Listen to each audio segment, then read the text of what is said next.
Good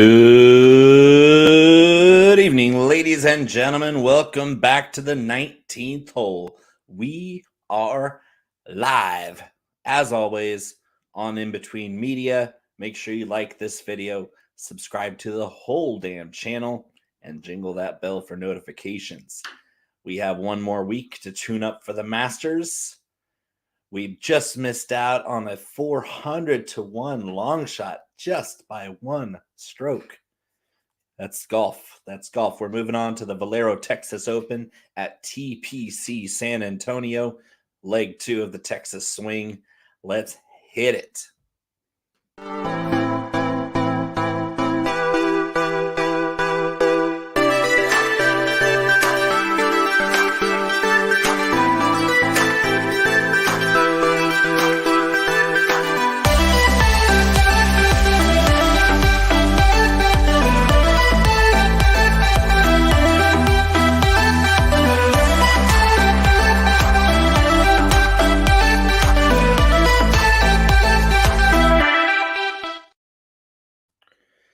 Here we are, 19th hole, Conor Coughlin.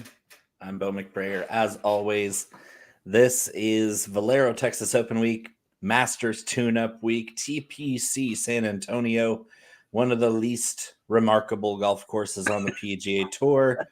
Greg Norman design with the help of everybody's least favorite personality, Sergio Garcia. A couple of great live names designed this golf course, marked by one of the par threes with a pot bunker in the dead center of the green for whatever reason. No idea. But Connor. But Bo.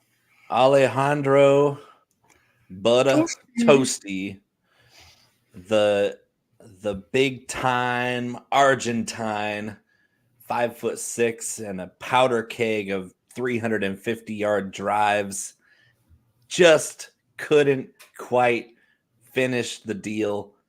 We got a winner that was in our pool, Steven Jaeger, but bittersweet because Jaeger's payoff was a lot less than Senor Alejandro Tosti.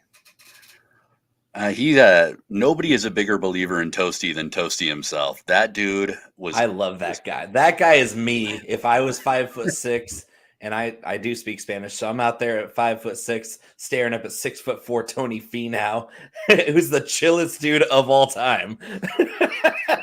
And Alejandro is out there yapping.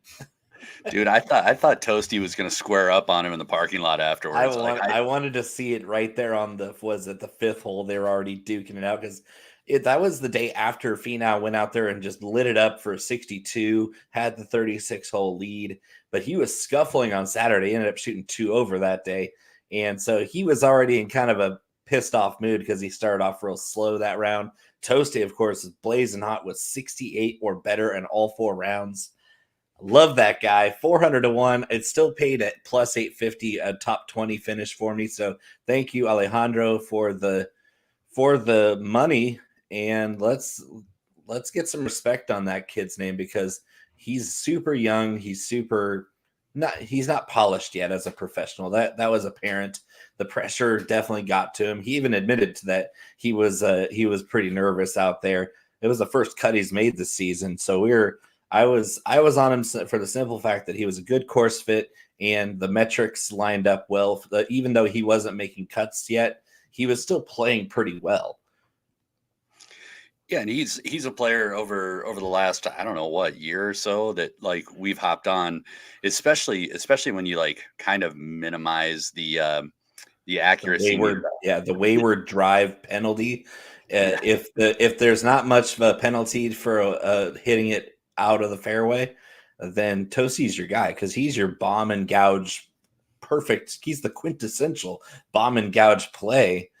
And it's fun to watch because I think in my article, I said he was as exciting as an amateur rocket launch.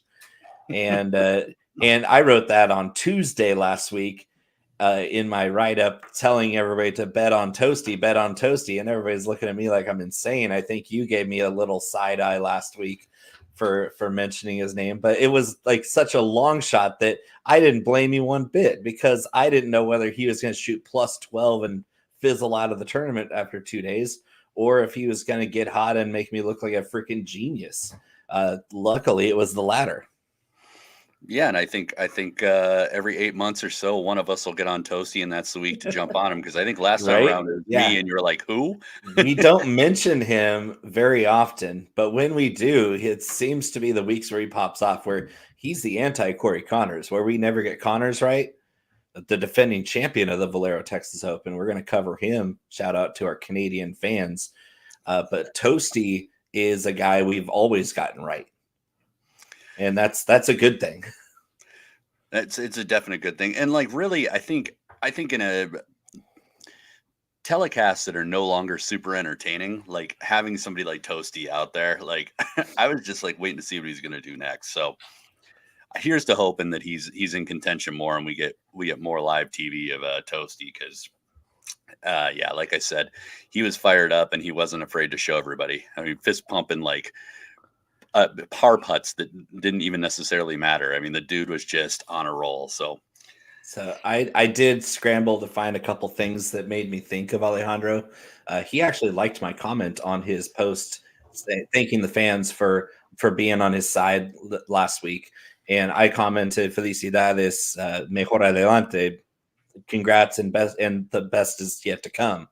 And he liked my comment on Instagram. So that made me feel good that I was seen. Like, I like you, Tosti. I was on you all week, and we're right here. So I invited him to come on the show. He hasn't seen that message yet. We'll see. But I am drinking. This is appropriate. I was looking for a toasted barrel pick, but I think I finished I had a bottle of Penelope toasted, and I had a bottle of the High West toasted. And toasted barrels are a really nice way to add like campfire zest, like a s'mores type of feeling to a whiskey. So instead of that, I went with the value Kirkland Signature small batch. And Alejandro Tosti is a small batch, but you remember these back in our day? We got these fruit barrels. Oh, hell yeah. Short and stout, just like Alejandro. Let's go. I can't believe you're chasing Kirkland's small batch with a little hug fruit barrel. And obviously it's just like Gatorade. There's no flavors. It's just colors. It's just colors. Yeah. Like the purple one that you would think tastes like grape tastes exactly the same as the blue. The only exception back in the day was the green one kind of tasted like a green, like Otter Pop, a little bit. Like it wasn't the same, but Otter Pop's another color thing only. Yeah, man, I'd eat a whole dozen Otter Pops right now if I could. We get the boozy ones in our we have a garage fridge and freezer, and so we get into there on pool days, and we get the boozy pops. Yeah, those are a staple in the summertime around here too. So absolutely, we get down. I am not as elaborate as you tonight. I am drinking peanut butter whiskey. Ooh, I have some peanut butter whiskey, but I mean, peanut butter, of course. If you're not allergic, then peanut butter is one of the great delights in life. And when you combine it with whiskey or chocolate or pretty much anything, even just by itself, it's great. I'm a huge peanut butter guy. I know you are too. This is ooh, and you got it cold, chilled down. That's smart, because it mellows it out and makes it even sweeter, right? Oh, it's so nice. And this one still has a nice little burn, even though it's like chilled like it is. And I know everybody knows what like Screwball is for the most part, but you're paying about $28 for it. This guy, Rams Point, is $15. And in my opinion, every bit is good. And it's actually got a little heavier whiskey hit on the back end. So a little sweeter up front, a little heavier on the back. Rams Point. That's smart. I mean, it is. I mean, for all you astrologists out there, it is Aries season. Shout out to all Aries out there. And I'll be doing the rest of the show by myself. Goodbye, and Bo. Shout out NorCal. I got my shirt. I can't shout out NorCal without shouting out Casey Kasem, who sent this to me from her shirt shop. Check that one out. Will do. Are you ready? Are you ready to talk about this golf course? I'm saddened by Tosti all over again, just reliving it, like scratching that old wound. I picked the scab off, and now I'm really ticked off that I didn't win all that money. Hey, it was a good sweat, man. That It was a was hell of a sweat. so much fun. And of course, Easter was ruined when when I flipped the table over and Toasty missed the par putt on 18. Oh, don't even get me started on a ruined Easter weekend. I got the flu Friday night Oh before we dropped. no. And for anybody that's watching that doesn't have a flu shot, immediately go get one because this Yeah, was like the worst flu you that I've got had your ass since COVID. kicked. Oh my god, dude. Such bad like Yeah. leg cramps. I couldn't even get out of bed on Saturday. Like I was Yeah, or bedridden. if you spend a lot of time with vulnerable people, then definitely get it. That's Yeah. another notch there. Yeah, this So flu is no joke. So we giving out PSAs on the show. This is great. What a great everybody show be already. safe out there. Be safe out there. Yes. Let's hit the caddy notes and talk about TPC San Antonio. Where is that? I think it's in Texas. I heard so.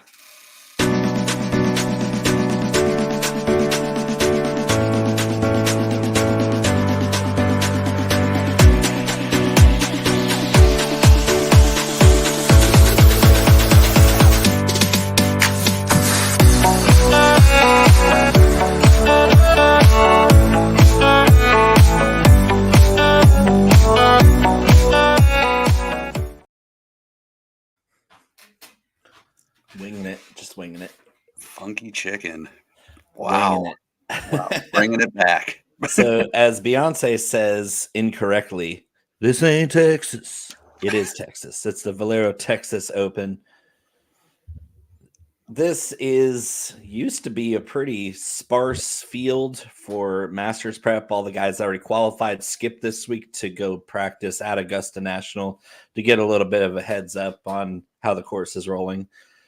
But this year, with the way the schedule's kind of shuffled about, this is a pretty nice tune-up, and there's a lot of guys who aren't yet qualified for the Masters that are in a good mix as a first-timer here. And then you have a couple guys that are already qualified that are just using it as a stay fresh type of week. So it's a really strong field compared to previous years. Yeah, absolutely. And as a tune-up piece, I mean, there are at least some of the nuances to the greens are at least somewhat similar to what you're going to see at Augusta. Right. So fast and undulating. Fast and undulating. So Valero Texas Open, TPC San Antonio, par 72, 7,438 yards. Long. Bermuda overseeded with Ryan Poa on the fairways. Greens are going to be more of the same. Accuracy, honestly, is the strategy here. Distance is a nice to have. I kind of used it as a close second to the accuracy bit. So long and accurate is optimal, but not always easy to find. The course itself actually plays a lot tougher than the uninspiring setup would lead on. Though nothing is like terribly penalizing here. There are about 70 bunkers in play. There's 3 holes of water. 72. That's quite a lot for a golf course with only 18 holes. Not the most we've seen as recently, but yeah, it's still a lot. 4 per hole by my math. God, that public school is really paying off, Bo. So I graduated. You can definitely go out of bounds here. There's a couple of spots in particular, so that's where that kind of accuracy piece comes into play. The greens, though, are probably the trickiest part of this whole place. They're very difficult to hit. They boast some of the lowest green and regulation rate. Always very firm, fast, and fast. So I made sure I filtered for fast greens here because they do blaze, and it's been a hotter, drier spring for Texas than in recent years, so it's going to really roll. Yeah, and when the wind kicks up, which we'll touch on in just a second, that's going to dry this place out even more. So you mean the wind's going to kick up in Texas? So I know I was a staunch. Hey, was I right or was I right? You were 70% right. I'll give you some credit, but it was pretty blustery on Saturday. I'll give you that. The rest of the days were manageable. Like you could see, it's breezy, but like you said, wasn't going to affect too much. But Saturday, it really kicked up and caused all sorts of mayhem. And it's going to obviously be worse here this week. Like I said, momentarily we'll get to that. What I did want to touch on with the greens is they already are boasting some of the lowest greens and regulation rates on tour. So like we're talking about, as they get drier, they're going to get harder to hold. They're going to get faster. And then if you're getting on the green in regulation, you get to deal with some tricky POA overseed on what are really kind of slick and undulating greens. So it's definitely really tricky. You'll hear some comparisons to the greens at Augusta probably throughout the week. It's kind of becoming a bit of a narrative. Nauseating. But yeah, I mean, ultimately, what you're looking for is really well-rounded players that have accuracy and distance is what you want. All your approaches are varying buckets, a lot like last week, so you can't really pinpoint one specific approach distance that you want to be honed in on. The weather, like Bo and I were getting into a little bit, it's going to start out pretty calm, about 8 to 10 mile an hour for Thursday.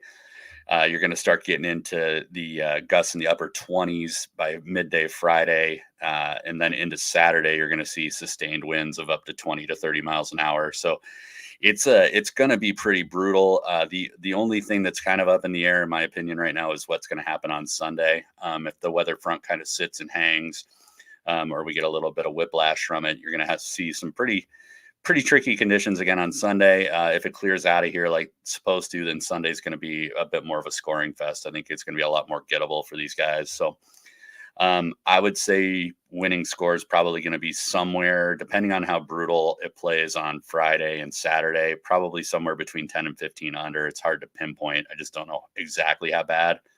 And I would say the cut's probably going to be around +2. So. Yeah, really good round synopsis there. Stats to build around, like you said, accuracy off the tee. But I put a huge emphasis kind of on the opposite of what you did. I think it's interesting that we have similar results where I see this as a second and third shot course, where if you're hitting the green, to your credit, you said those birdie putts are going to be tricky. So you have to really stick it close there. Sticking it close and having proximity, good proximity on approach. Across the board, this course will challenge every iron in the bag for these guys. So an overall approach game, and then of course your ability to around the green, not necessarily scrambling, but just getting up and down with regularity here and avoiding those bogeys. Because here, if you stack a couple bogeys together, other guys might be making par and birdie on that same hole, and you really fall behind quickly. Especially with a stronger field like this is. We've seen Scotty and Rory and guys like that erase a 5-shot deficit within a few holes because you get a 2-shot swing here and another bogey to par right after, and you have a whole different tournament. That happens a lot at this golf course. So I kind of want to embrace the same volatility we did last week, where we take our shots at the favorites, but we also keep in mind that somebody from way back deep is going to make a run here, and they're going to be just as rewarded for their good shots as those top guys are. I would agree with you. The only thing that I would say probably is that the likelihood of somebody from way back there this week, I think, is maybe a little bit less, just given how well-rounded you have to be. Like once you get to the longer odds, the deeper DFS pricing, you got guys that are specialists sometimes at one particular thing, but you need really well-rounded players here. And to boot, you need guys that are well-rounded and can play an intense wind. So I think that the best plan of attack here is to try, and not only with your betting card, but also with your like DFS when we get into it, is the more well-rounded and I guess consistent build you can find is probably the way to go. So I agree. All right, so we're betting on golf. We're betting on the Valero Texas Open. We're going to start with the DraftKings odds right after this drop. We're headed into Club Twirls.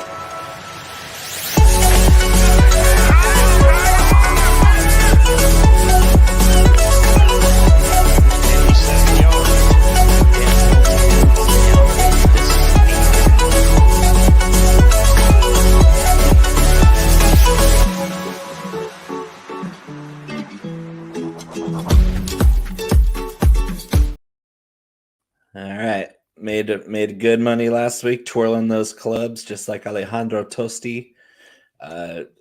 Man, we had such a good run on this show the last year, really, but last year plus. Thanks, Rosie. I agree.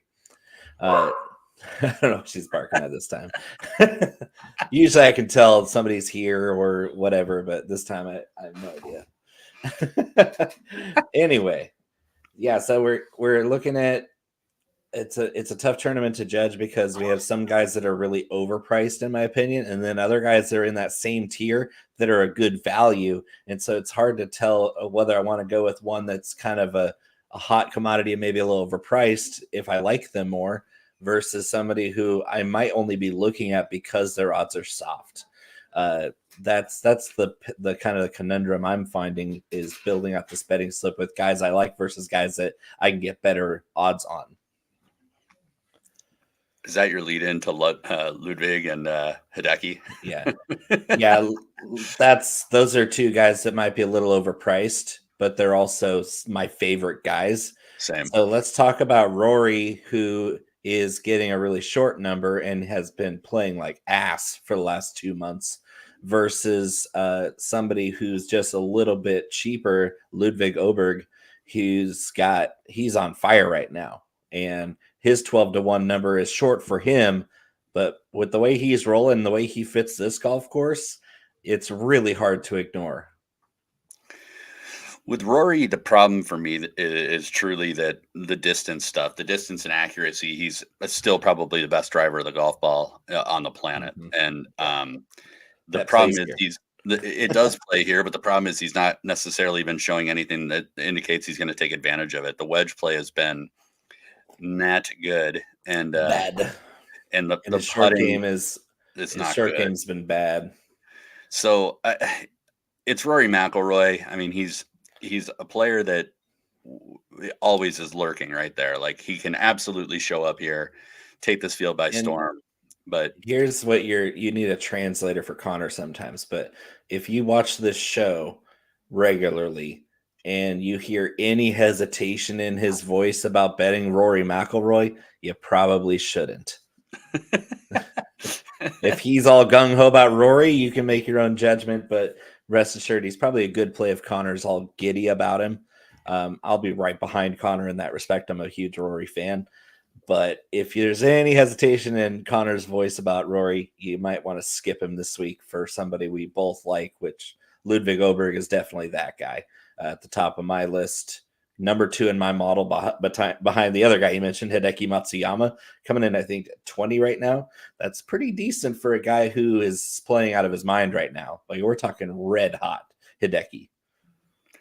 I'm not going to tell you the top 2 guys in my model, but 3 and 4 were Hideki and Aberg. Okay. And what is really awesome about the 2 of them rating out so well. And off the schneid has got you pegged. He's right. He's absolutely right. Rory needs a Masters to complete the career Grand Slam, and it's the only one he hasn't won, and he's been heartbroken every year. It's that meme that's going around with Rory. Like for people that don't bet on golf, plus 800 on Rory at the Masters means you lost all your money on Rory. Yeah, you put $100 on him, you lose $100. No. So what I was going to say though is with Hideki and Aberg, what's really awesome about him is they rated out 1 and 2 for me in tee to green over the last 24. The way I weighted it, and they held those positions respectively. Once I added in the extreme win metrics. So it's 2 guys that already set up incredibly well here and are in great form, who they're great also wind players. Play even better in windier conditions. So there's nothing that I can say to get myself off of Hideki and Ludvig other than Hideki is always live to WD. So if you're trying to make a choice near the top, if you can only bet one, I'd probably lean Ludvig over Hideki. So I did the research. I found a video of him saying his name correctly, and it is Aberg. Aberg, yeah. So we've been all over the map with him. It was Aberg, then it was Aberg, and then Aberg, and then like however we hear it from certain people is how we kind of play it out. But I actually heard him say his own name, and it is Aberg. So we can now say it correctly every time going forward, right? Aberg. I had to throw that in because I didn't want this show to represent mispronunciation of names. It's an important thing. We want to get those right. Seriously, if anybody is a repeat viewer, they know that I'll butcher something else. So we don't pronounce And I'll anything. call you out on it. I will call you out on it. Unless I don't know myself and I just go with you, whatever you say. Yeah, there's a couple of the foreign guys that like I'll say their name and you're like, Yeah. sounds right. Yeah, sure. Of course. All right. So going down the list, what else do you have here? I love. Who do you think I'm going to talk about? Knowing you, I'm going to say Morikawa. Yeah. And that's the other side of the coin this is such an amazing number for a guy this good that I was taking a double take. Like I was like, are you sure Morikawa's at 25 and all these other blokes are way shorter? Because that doesn't make any sense. I know Colin's been struggling by his standards, but he's still world class. I still hold him well above a guy like Tony Finau, who kind of gets spoken in the same breath as Morikawa, which is that's a disservice to Morikawa. He's had much more success in his career so far than Finau. So get me Morikawa at 25 for him. It just seems wrong. And in my model, he came out fourth.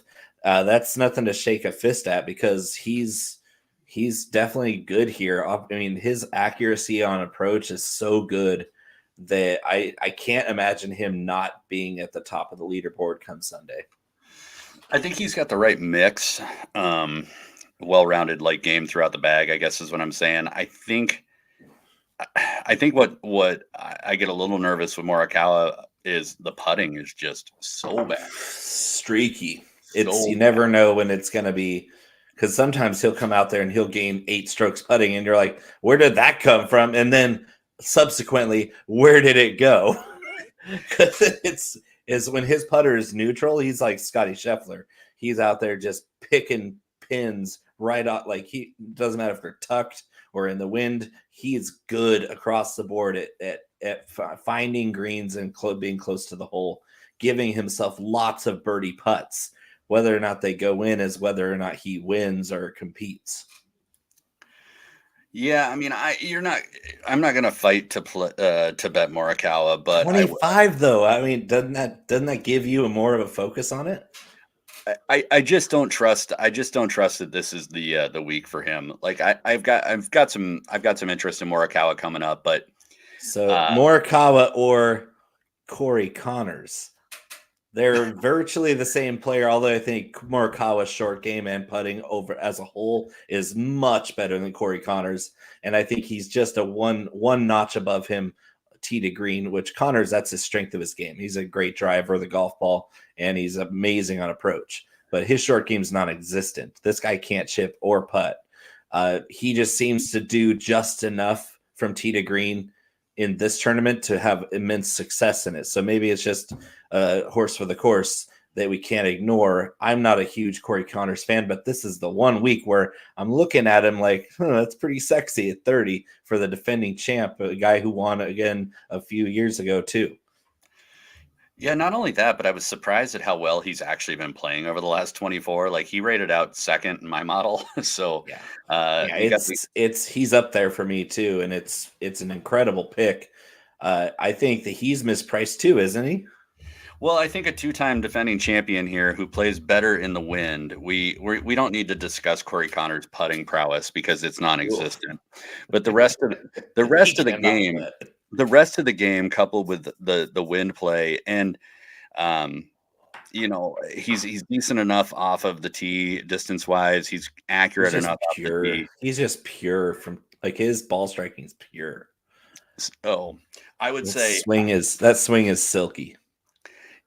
I would say Connors over Morikawa. Morikawa hasn't played this tournament before.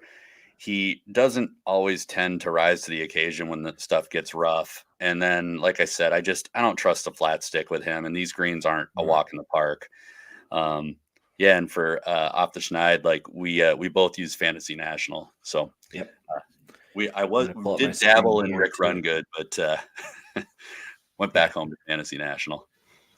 Yeah, it's good to be back for you. I recommended it because I've been stomping your face in DFS lately. So Not I the wanted trend you. prior.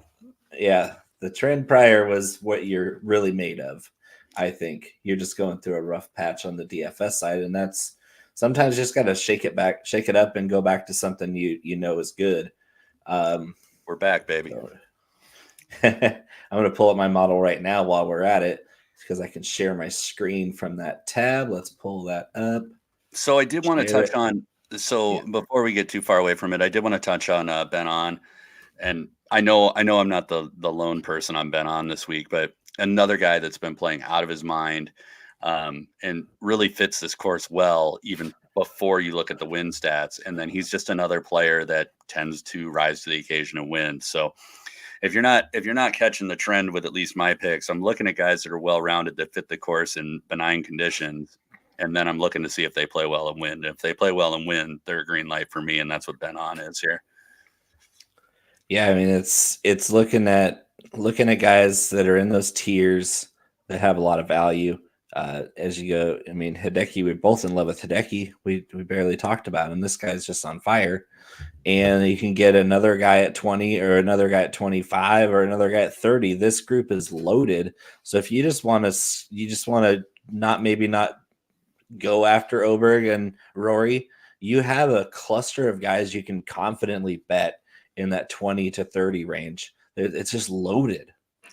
I think you're making a tactical error if you skip Oberg. I really do. Like I think I believe the same, but I'm just saying for those people who maybe don't want to spend a lot on this tournament, save some for next week. I get it, and I would feel pretty confident skipping Oberg if wasn't quite as high on his number being so short. That's a reason. Like Oberg, I think is going to do great this week, but he is awful short for what he's actually accomplished so far on tour. So that we have to play devil's advocate for the people that maybe don't feel good about that number like we do. my next two guys that I want to talk about are down at 55. So if you got anybody in between 30 and Okay.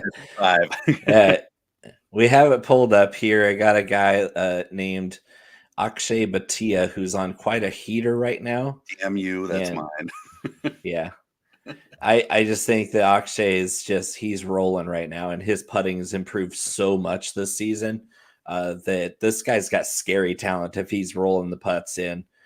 He's outstanding on approach. This guy is one of the best wedge players on the planet right now. I think he's only 22 years old. So yeah, this guy's the future. He's already on fire this year. So fire up Akshay. He models well, as you can see. He's number 10 in mine. He's probably even higher in yours, I'm guessing, by your reaction. But Akshay is he's exciting. I mean, I followed him at the Barracuda last year. He's fun to watch, and that says a lot for a golfer to be fun to watch. That's what we're dealing with this kid.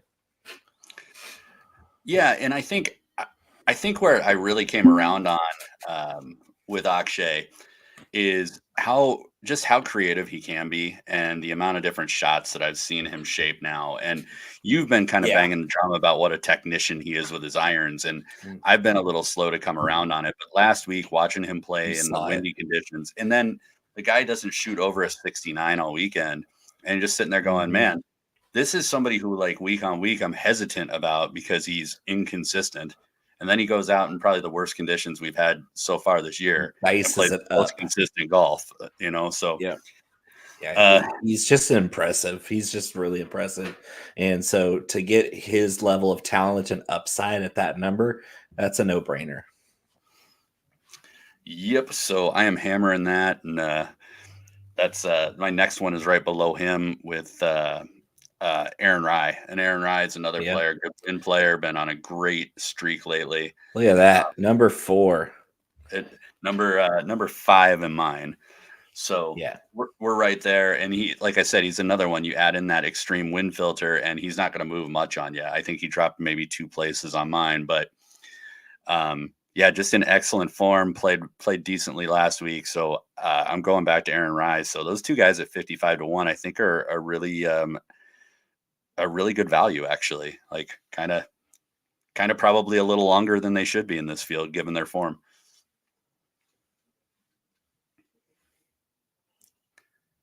Are you talking? That was the best version. That has not happened to me in a long time. I was on a good roll. I was just going to mention Tom Kim's name because I was excited about him a few weeks ago, and he had to withdraw with a really high fever. So I'm not going to fault him. He's a great fit here. He lives in Texas, and at 50-1, I think that's a really good number for a guy with his technical ability in comparison with another prodigy youngster, Akshay Bhatia. Tom Kim's right up there in that same tier for me, especially in a course that he's played a lot before. And it just fits his game because he's such a steady player, and we've seen him in the wind. I mean, he almost took down the Open in really shit conditions with a broken ankle. This guy plays in the wind like a madman. So yeah, I can't ignore Tom Kim, especially if we're getting such a great number on him. You don't always agree with me about Tom Kim, though. And I'm not gonna this week either. I Damn it. Yeah, no, Tom Kim's not for me. Love Tom Kim. I'm excited for him to get back into the form that we were seeing towards the middle tail end of last year, but he ain't it right now. And I don't know that this is necessarily a get right course either. So I would assume he's going to try and knock some stuff up here. And for me, it's more of a homer pick. He's not high in my model. I just love him. And there's guys in the same range like Jordan Spieth that I'm not on this week at all, even though he's won here before. That was a really long time ago. And he's rating out about the same as a deep shot that I'm going to mention at the end because he just qualified for this tournament. But after those guys, all my other guys I'm picking in my betting slip are long shots, like deep shots. I only have two more on the card at all, one at 90-1 and one at 110. Hit me with your 90. So 90, I'm gonna, this is legit a gamble, but I'm gonna lay some money down on Doug Ghim. Jeez, man, you're all over the place. This is crazy. So I'm gonna scroll right to the very top of my model, and Doug Ghim is number 3. The only reason that I call it a gamble here, like Doug Ghim has been knocking on the door since the beginning of the year. Like this guy's on fire. He's whatever happened from last year to this year. This is a totally different golfer. Yeah, he's a totally different golfer. I don't know that I necessarily 100% buy that this is the best course fit for him. I don't know that I 100% buy that he's going to be able to play as good in the wind, but in his last 7 starts, he has 5 top 20s. So I love the top 20 on him, which is a plus 330. That's a pay right there. And then like really honestly just banking on good form, continuing to be good form, and maybe he finds a little something this week. I just don't want to be out on Doug Ghim anytime in the near future, just given the form he's in. 90-1 is I think pretty long for even given some of the risk with the conditions. So yeah, and I looked at a lot of guys in that range. I love Ghim maybe in DFS a little bit more than betting on him because what you said, the gamble that comes along with it.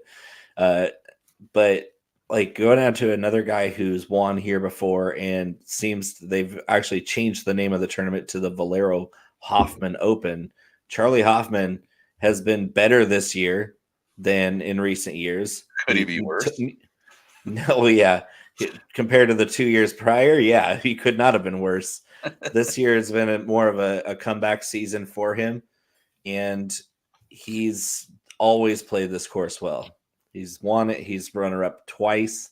This guy just seems to fit TPC Scottsdale and TPC San Antonio. Something about the desert Southwest just appeals to Charlie Hoffman. So there you go, 130-1 for a quarter unit.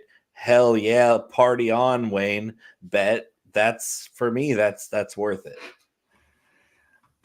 We jump past the one. I will not be betting Chuck Hoffman. It's fun though. Sometimes you just got to have fun with your golf bets, Connor.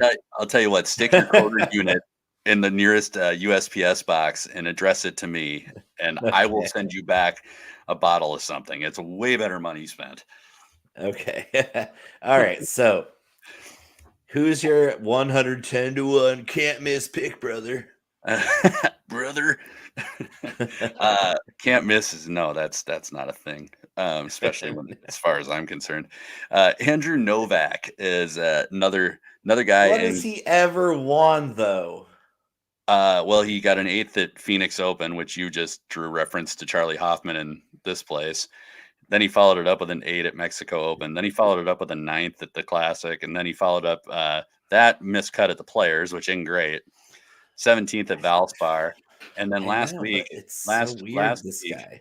the Houston Open, he was number 1 in the field for shots gained total. Just didn't manage to win.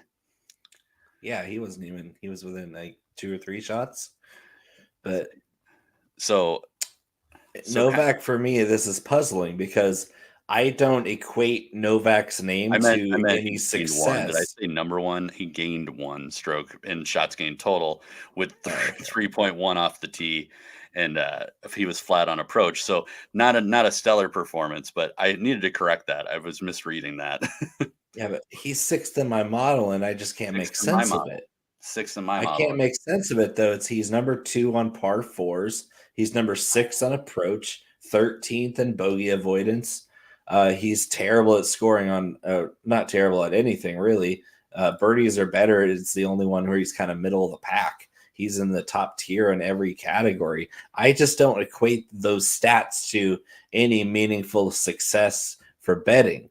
And obviously, I'm missing him. He's in a blind spot for me. And so maybe I just got to give Andrew Novak a shot to either burn me or join the team, Yeah, I mean, I think, to be honest, I think that's a better thing to spend, a partial unit on is Andrew Novak, who, again, like statistically is rating out really well. Like he's in the top 15 for almost 3/4 of the metrics that I weighed.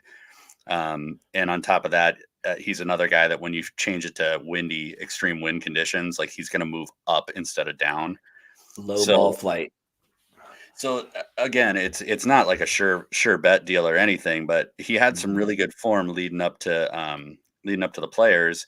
It hasn't quite bounced back to where he was, but you look at this is a 24 round model. I mean, it's not like he's been a slouch on any of these metrics. I think I couldn't find anything wrong with him except for apparently just not talking about him enough. He's earning his spot on the show now because we can't ignore the stats or the results anymore. Like some of these golfers are just like that for us, where we just like they sit in this like underneath layer where they don't get talked about very much. That's Novak for me, and I think he needs to have more of the spotlight. Still getting used to switching back to the different model. Like I was on my mixed condition model and I'm reading the rank and I switched over to the player profile and I'm like, oh, he's first in shot. How could he be first in shots gained? I said it 3 more times. Whatever. Nope, that means 1. Thank you for the clarification. I have 3 long shots that I'll be taking little shots at in betting. Chan Kim has been having a great season.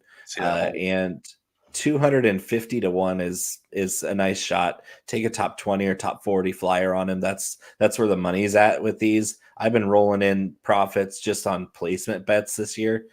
So that's a good way to hit your long shots is take a little bite, $1 or $2 on a outright, but then also throw in a top 20 or a top 40 bet, or even a made cut bet can double up on a bet or triple up on a bet. So yeah, don't ignore these as just like a pipe dream. And we damn near saw 400 to 1 last week. And so there is merit in some of these guys. Chan Kim's one of them. The guy next on my betting slip is a guy you've been talking about the last 2 weeks, Hayden Springer.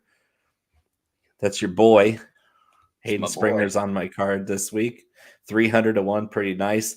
And another guy that we've both each mentioned once on the show before, the Belgian Adrien Dumont de Chassard, ADDC, 600 to 1. This guy's playing really well in the DP World Tour. I I've been catching little snippets of rounds on DP World Tour play, and he and Rasmus Højgaard have been great this season.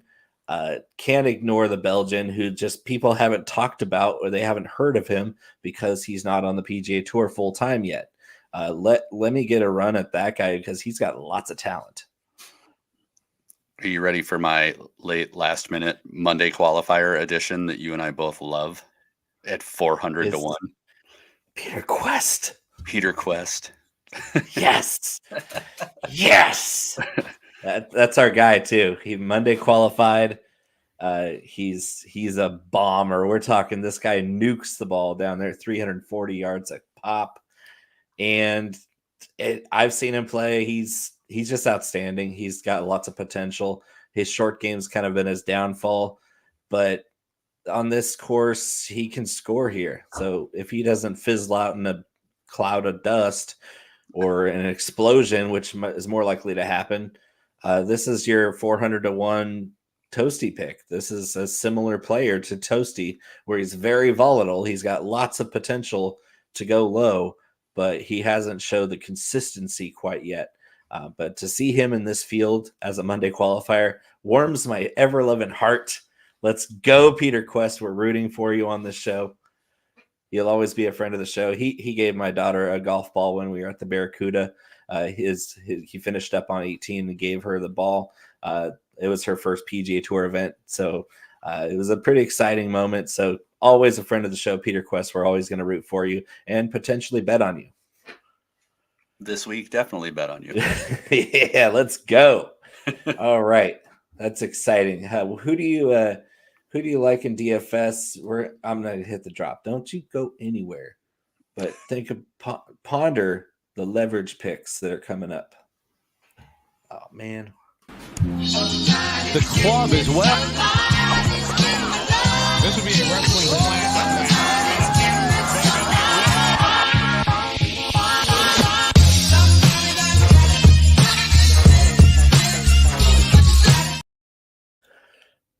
And we lost him.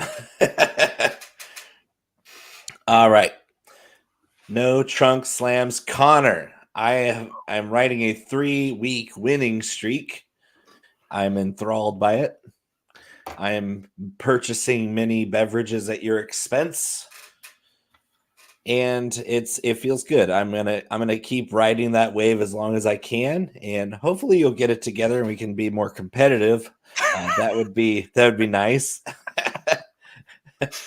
But we are looking at a very similar player pool this week. So why don't you kick it off with who you like at the top? Who I like at the top.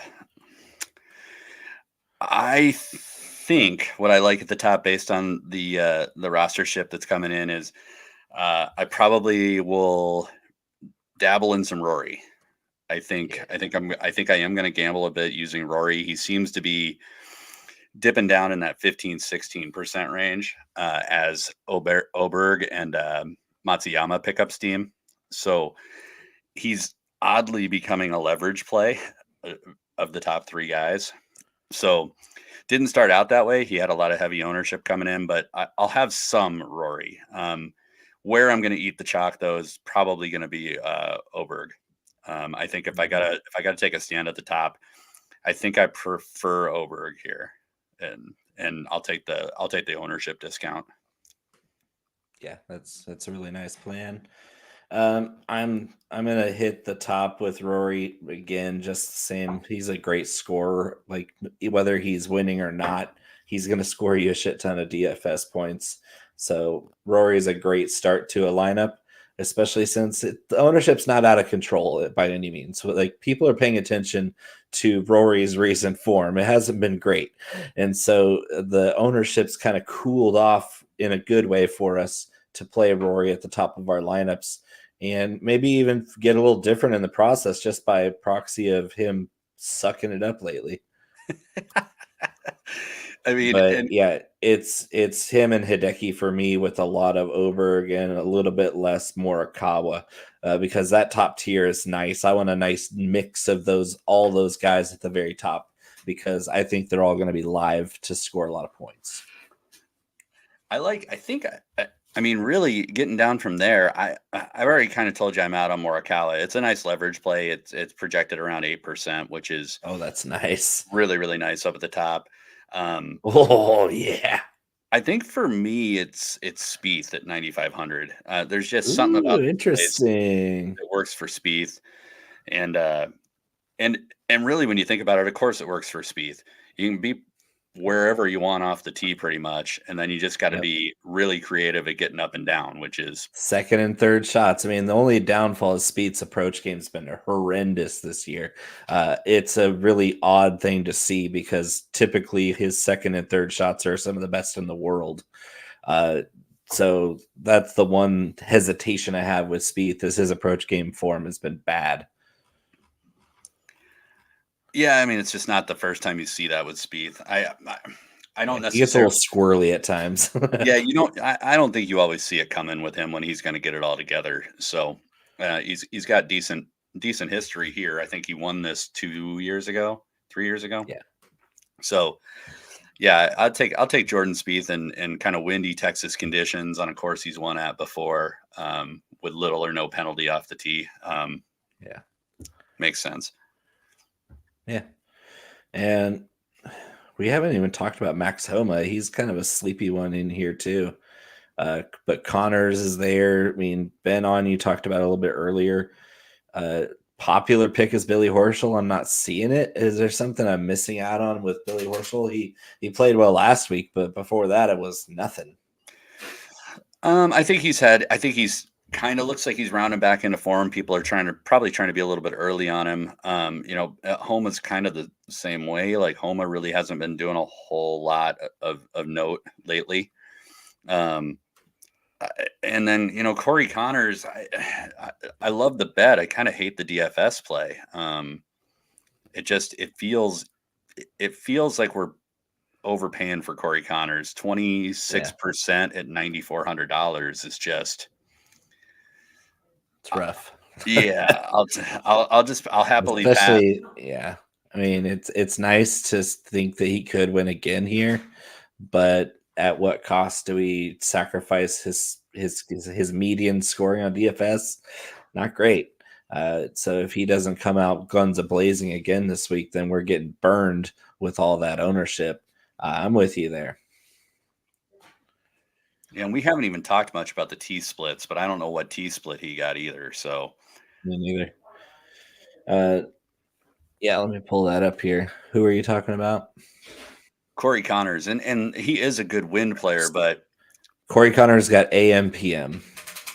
yeah, which He's is one like of the first first ones out on Thursday. Yeah, which is the split you don't want. Right. You want the PM AM, which is the afternoon on Thursday and morning on Friday. That's going to get the better, more favorable wind conditions overall between the two splits. Yeah, I think that goes on the card, but doesn't make it to DFS for me. Yeah, okay. So let's see, going down, that next tier you can skip down pretty far because there's not much in the eights I'm really interested in, unless you're just kind of building out some filler lineups. But I think you can load up on the high eights and the nines and balance it out with all this value in the sevens. Do you have anybody in the eights, Connor? Because I'm not really high on any of these guys, maybe besides Noren. Noren continues to rate out really well, and yeah, I'll definitely play some Noren.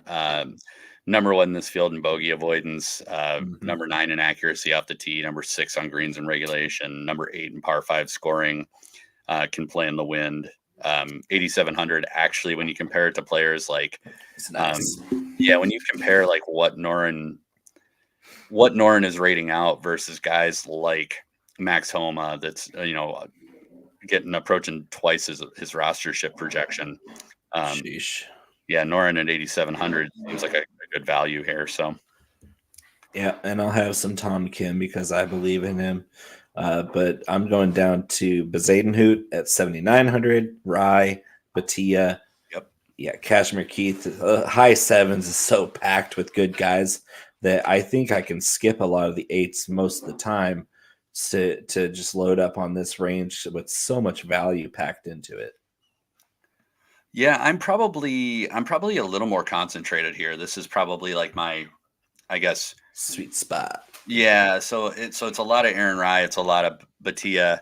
I'll have some Seabez, and I'll actually I'll roll the dice on Keith Mitchell. Like it's just hard to ignore. Kashmir. It's hard to ignore Kashmir. how he's rating out. I mean, he didn't really pop the way that we necessarily wanted him to, but he's still rating out number one in approach over the last 24, and he's also number one in opportunities gained, which the scary thing is that hasn't translated to any kind of putting or around the green gains as far as those metrics are concerned. Yeah. We don't, when we're talking about Keith, we don't talk about the short game. It's just unspoken. But all it takes is for him to find just even a vague idea of how to hit a putt, and you're in business. God, it's painful. Mitchell. It's painful. So probably lowest to my ownership, but concentrated on Batia and Rye. I want to see them in a lot of my lineups this week. And two guys that rated out well in the low sevens for me, Mav McNeely, who's been playing better this year, 8 out of 9 cuts, 2 top 10s, and Eric Van Rooyen, who I have converted from a EVR hater to an EVR fanboy. Yeah, thank you for shedding the light on me, because EVR is a great play here. 72 bunkers, ain't never heard of them. Ain't no water on this course. Let's go, EVR. Let's his potential in this tier, his points, fantasy points, are way higher than anybody else in this price range, and he's not rating out as being very chalky. 7,400. Smash the EVR button in DFS. Yeah, it's especially when you compare him to Lucas Glover, who arguably is playing worse, who's coming in at almost 3% higher projected. Stat Paddington extraordinaire, Lucas Glover. So yeah, I'm with you on EVR, and EVR's rostership, or at least projected rostership, is actually coming down as shares move on to Mav and Lucas Glover. So while I agree with you that Mav is also a good play, I think I'm going to stick to my guns with Van Rooyen and just watch the ownership kind of disperse between Mav and Glover, because it has already. That's lovely. Are you playing any Todd Father or Austin Eckroat, who scores a lot of fantasy points? Eckroat's sucking me in, but the wind, it's tempting. The wind part scares me with him. I think with Eckroat, more than a lot of these guys, for him to outscore the guys that we just talked about, like, a lot of things have really got to align for him. So I think I'll probably take a pass, especially because he is coming a little higher owned than what I like seeing Eckroat at. Yeah. So all right, we're gonna take another shot on Sam Ryder here. Gonna be a pass. Okay. No Sam Ryder. Doug Gim, 6,900. Hammer that one. Hammer it. Yeah, I like that one. That's a great one. 7.9. Sheesh. Yeah, ownership low. 6.9 Gim. Beautiful. That one's a unanimous gold star pick. Save that one. And then I can drop down pretty far here. Kuchar's been trash this year. Hisatsune has lots of potential at his price. Bud Colley still plays. Chuck Hoffman, for me, doesn't really play as DFS upside, but he'll be in the pool. We need 10% Novak. Novak is dirt cheap. Man, there's so much value here. 6,500 for Novak. That's beautiful. Tosti still got firepower, and we're still in Texas. Bomb and Gouge still plays here to a degree, as long as you're not really wayward into the trees. Tosti's got upside, 6,300. Maybe good vibes pick there. Well, and Tosti's awesome because, like, we just saw on, like, kind of a similar weather setting, and somewhat similar conditions, what he's capable of doing.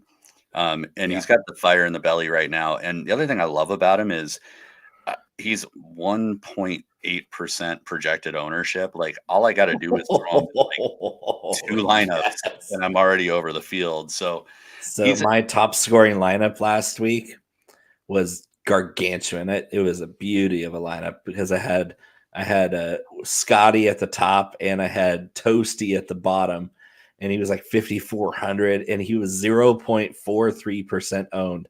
I was the only damn fool in that whole tournament with Alejandro Tosti in my lineup, and that's what wins you the real money in DFS. So were you on Tosti last week? I was on Tosti all week. Oh God, it's going to be the next guy that sends us a restraining order. We won't even be able to talk about Tosti by the end of the week. We're not even talking about the ones that are already on that list. If you can figure out who's got the cease and desist letter out to Bo based on who we just stopped talking about. I just don't have any fear of rejection, so I always shoot my shot. That's what she said. Yeah. There's guys down here at 6,000. Chandler Phillips, love to root for that guy too. Great dude. Eric Barnes, 5,900. Are you nodding your head with me here, Connor? Chan Kim's 5,900. Chan Kim, who was the Magic Hat pick last week, who got a hole-in-one for us, and did pretty damn decent, honestly. The hat didn't take a complete L last week, so we're gonna spin it up. The hat made the cut, so hey, that's a win. Shoot, how low are you willing to go here?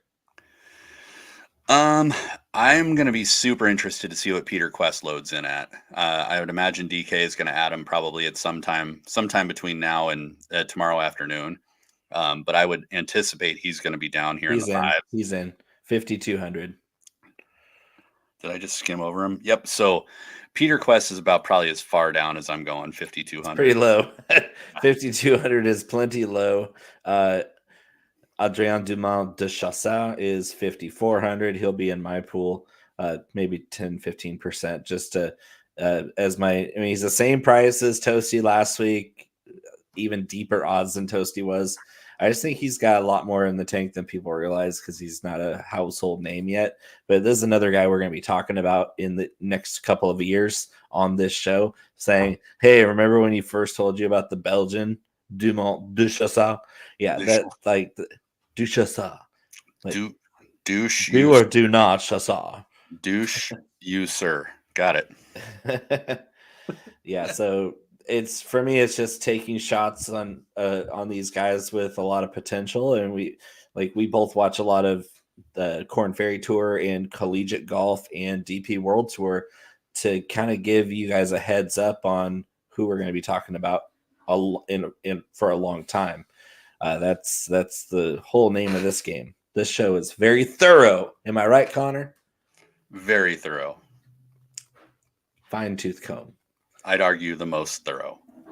Yeah. And best looking. Yeah. Oh, yeah. Who do you think's going to win this thing? I think I'm going Aberg. Aberg, let's go. Ludvig Aberg for the win. And I will say, I'm going to say Hideki Matsuyama. I think Hideki's got such a roll going right now. He already was pissed off when he shot a 63 at Riviera to win. That's legend status. That was just a month or two ago. This guy's a monster in tough conditions.